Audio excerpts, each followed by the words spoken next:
I want to bring in now, go back to Ted Williams.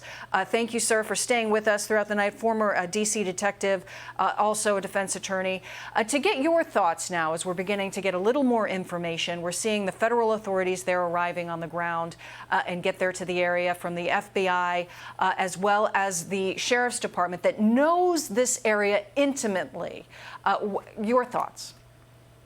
Well, Molly, as your guests have said and Paul Morrow earlier stated, their objective right now is to neutralize or to kill the shooter or shooters.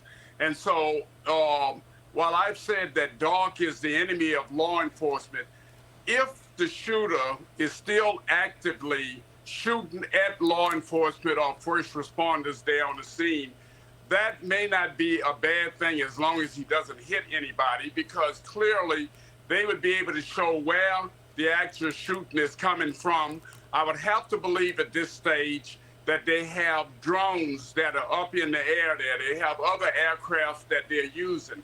And they're also using thermal energy technology, I would have to believe, to try to find out where the shooter or shooters are at this immediate time.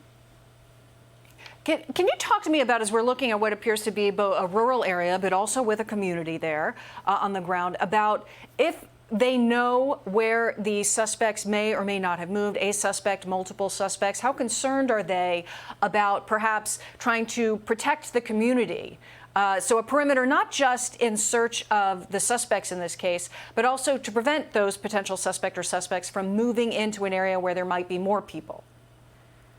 Well, they're deeply concerned about that. That is one reason why law enforcement in these kind of cases they always want to set up a perimeter if it's possible.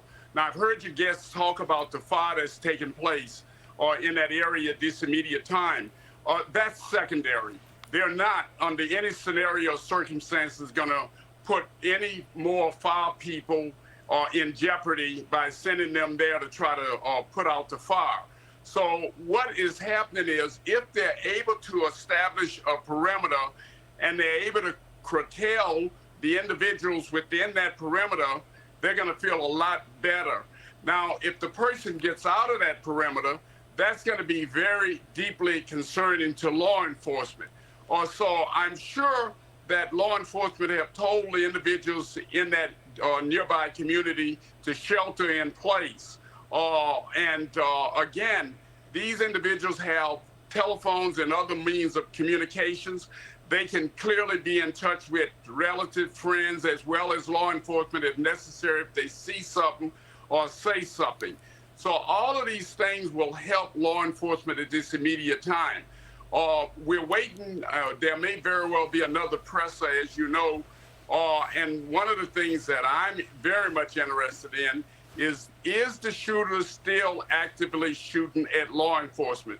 Because if that is the case, as I've said earlier, that may very well help law enforcement to focus specifically on a certain area and to be able to neutralize the shooter one way or the other.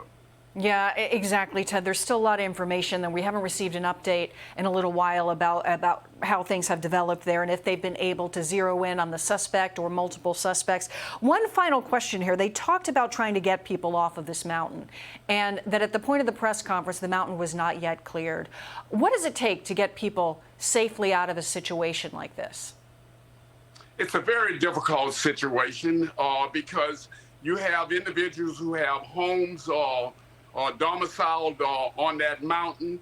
And I would have to believe that if anything law enforcement is putting out to those individuals is to shelter in place, to stay low, don't try to move around if they're in the mountainous area.